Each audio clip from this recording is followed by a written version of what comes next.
Nə üçün Rusiya Türkiyəni seçdi? Həmin o vasitəçi qismində. Çünki hal-hazırda Rusiyanın Türkiyə ilə münasibətləri normal səviyyədədir, yaxşı səviyyədə olduğu üçün həmçinin Türkiyə prezidentinin şəxsi nüfuzu, statusu və Türkiyənin regional oyunçu olması, qlobal oyunçu olması, hətta deyərdim, çünki bundan əvvəl 2022-ci ildə də bəzi nüanslarda belə görüşlər keçirilməsi planlaşdırılmışdı və olmuşdu da və taxıl məsələsi var idi.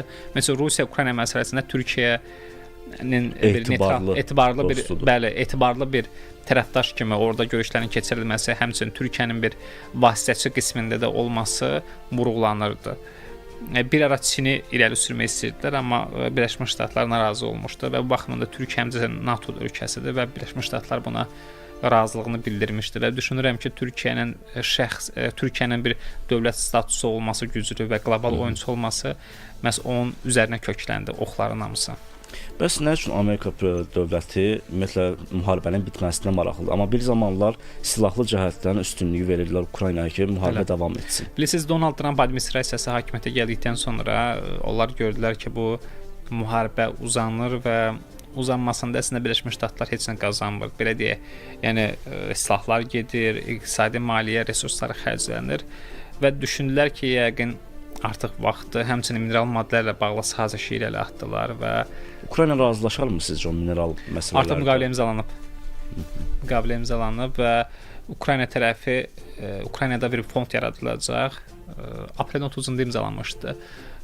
Bu fonda Birləşmiş Ştatlar nəzarət edəcək. Həmin fonda yığılan pulu Ukrayna icazəsiz xərcləyə bilməyəcək və uzaqbaşı orada yığılan pulla şəhərləri bərpa edə bilərlər. O da borc qismində yazılacaq. O da borc qisminə yazılacaq. Amma əslində Zelenski bir qədər dirəşmişdi bu məsələdə. Çünki Birləşmiş Ştatlar ondan 300 milyard tələb edirdilər. Amma fantastik qiymətlər deyirdilər. Zelenski dedi ki, bizə Biden hökuməti borc qismində pul verməyib. Sadəcə bu grant, yəni yardım məqsədlə verilib Ukraynaya. NATO dövlətləri tərəfindən təsdiqləndiyi kimi və Zelenski bu istəyinə biraz nail oldu 50% də olsa. Ancaq təbii ki, Donald Trump hökumətin vaxtında, respublikaçıların vaxtında artıq belə bir fond yaradıldı. Bu fondda da mineral maddələrin birgə istifadəsi nəzərdə tutulur. Hətta Rusiya ilə danışıqlarda qeyd olunmuşdu ki, Rusiya icazə verirdi işğal etdiyi torpaqlarda həmin qazıntıların aparılmasına icazə verirdi. Çünki Ukrayna torpaqlarında xeyli sayda mineral maddələr mövcuddur və bu mineral maddələrdən xeyli gəlir götürmək olar.